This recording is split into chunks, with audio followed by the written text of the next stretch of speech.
Title: I followed my husband at night. What I saw changed everything. The first time I realized something was wrong, it was exactly 2:17 in the morning. I remember the time clearly because the digital clock on my nightstand glowed a cold blue in the darkness, and when I woke up, the bed beside me was empty. At first, I didn't think much of it. My husband Mark sometimes woke up in the middle of the night to grab a drink of water or check emails from work. He managed a logistics company that worked with overseas clients, so odd hours were normal. But when I reached over and touched his side of the bed, the sheets were cold. Not just slightly cool, cold enough to tell me he had been gone for a while. I sat up slowly, my heart beginning to beat a little faster as I listened to the silence of the house. No footsteps. No running water. No light from the hallway. Just quiet. The kind of quiet that makes your thoughts grow louder. I got out of bed and walked into the hallway, the wooden floor cool beneath my feet. The kitchen was dark. The living room was empty. When I glanced toward the front door, I noticed his car keys were missing from the hook by the wall. His wallet was gone too. That was the moment the first terrible thought entered my mind. Where was my husband going at 2 in the morning? The next morning Mark acted completely normal. He kissed me on the cheek before leaving for work, asked how I slept, and complained about traffic like he did every day.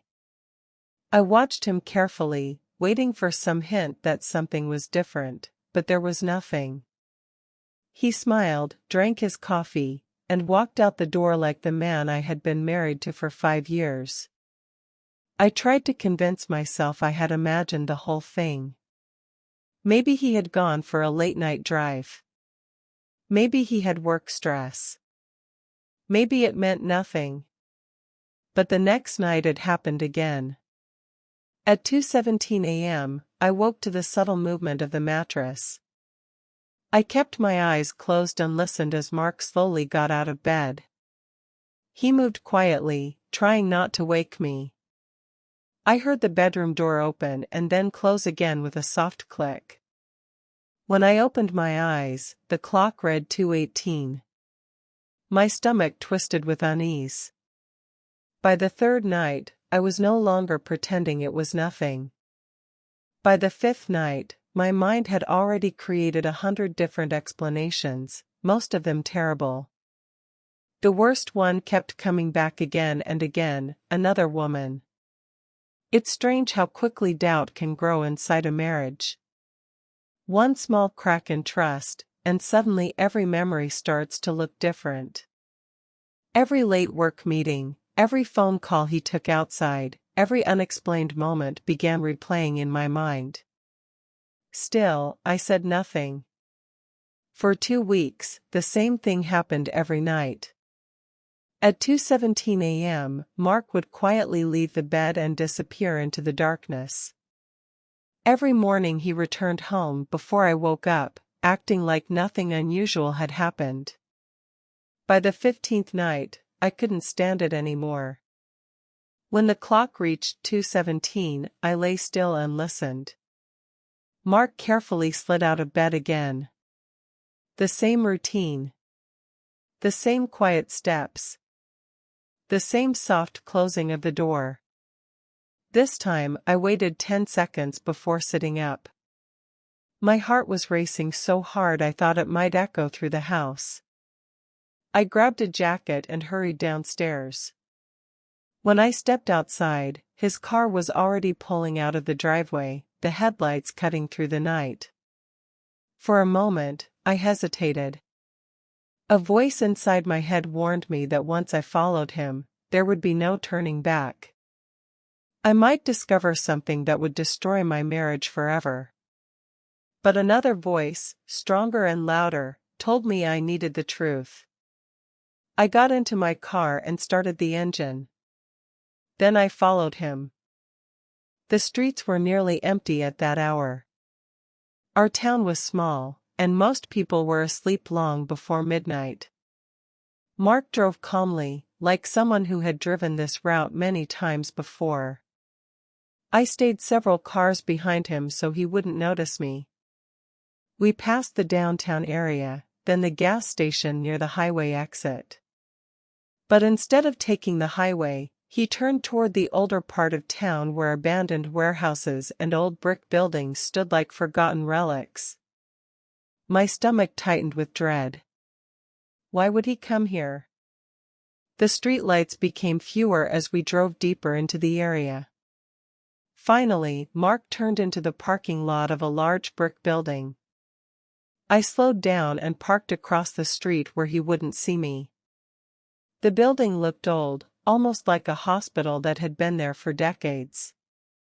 Most of the windows were dark except for a faint light near the entrance. Mark stepped out of his car and walked toward the front door. Then he disappeared inside. I sat in my car for several minutes, staring at the building while my mind raced with possibilities. None of them made sense. Eventually, I forced myself to get out of the car and cross the street. The air was cold and still. When I reached the entrance, I noticed a faded sign beside the door. The letters were worn, but I could still read them: St. Mary's Hospice Care Center. My confusion deepened. Why would Mark come to a hospice facility in the middle of the night? I opened the door and stepped inside. The hallway smelled faintly of disinfectant and flowers. The lights were dim, and the atmosphere was quiet in the way hospitals often are late at night. A nurse sitting at the front desk looked up at me with a gentle expression. "Can I help you?" she asked softly. My throat felt tight. "I'm looking for my husband," I managed to say. "What's his name?" "Mark Carter." The nurse studied my face for a moment, and then something about her expression changed. It softened with recognition. "Oh," she said quietly. "You must be Emily." My heart skipped. "How do you know my name?" The nurse hesitated before pointing down the hallway. "Room 214. I walked down the corridor slowly, each step heavier than the last. When I reached the door of room 214, it was slightly open. I could hear Mark's voice inside. He sounded gentle, almost tender, in a way I hadn't heard before. "I brought the photos tonight," he was saying softly. I moved closer and peeked through the small opening in the door. What I saw made my entire world feel like it tilted. Mark was sitting beside a hospital bed, holding the hand of a young girl who looked no older than 10 years old. Her hair was thin, and her skin was pale, but she was smiling at him like he was the most important person in her world. "Did you miss me?" Mark asked her. She nodded eagerly. "A lot." My mind struggled to understand what I was seeing. Who was she? Why was my husband holding her hand? Why did the nurse know my name? And then the girl said something that shattered everything I thought I knew. "Daddy, will you read the story again?" The word echoed in my head like thunder. Daddy. My husband closed his eyes briefly before opening a small book on his lap. He began reading to her quietly. I must have made a noise because the floor creaked beneath my feet.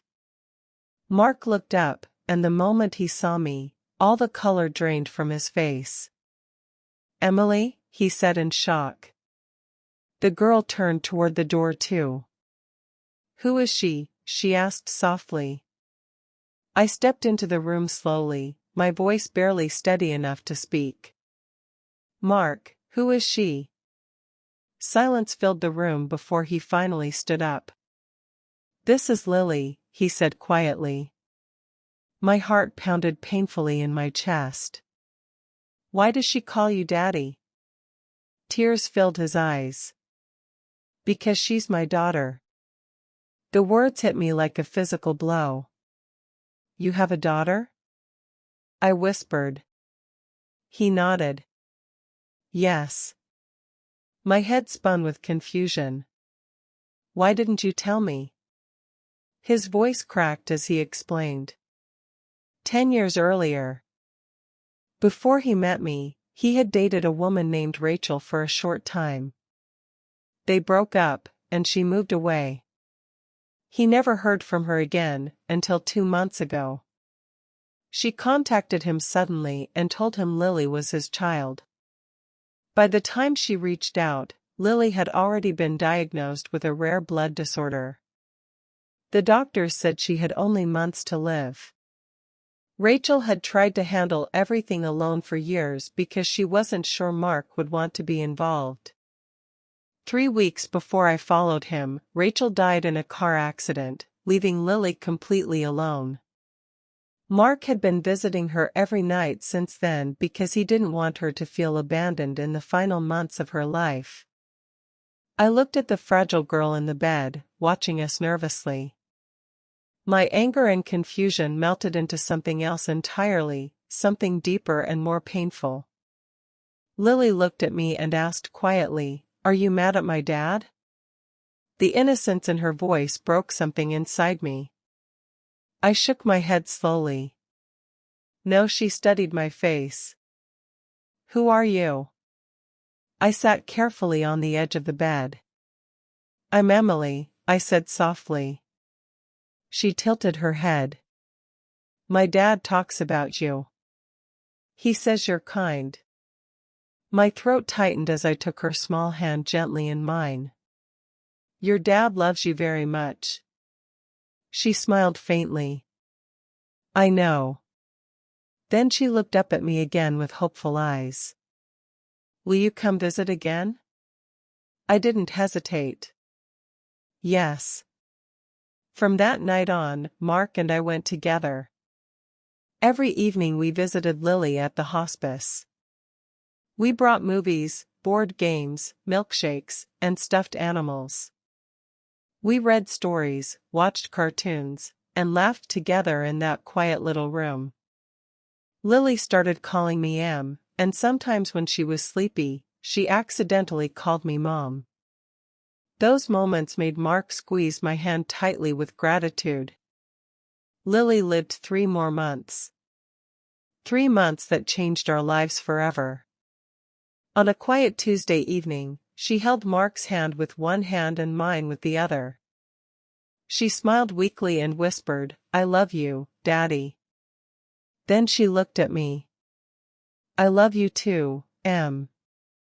Those were her last words. For weeks afterward, Mark blamed himself for not knowing about her sooner. One evening we visited her grave together, the wind rustling softly through the trees around us. Mark knelt down and whispered that he wished he had more time with her. I knelt beside him and told him something I truly believed. Sometimes love doesn't last decades. Sometimes it only lasts a few months. But it can still change everything. And the night I followed my husband, expecting to discover betrayal, I discovered something completely different. I discovered a family I never knew existed, and a little girl who changed our lives forever.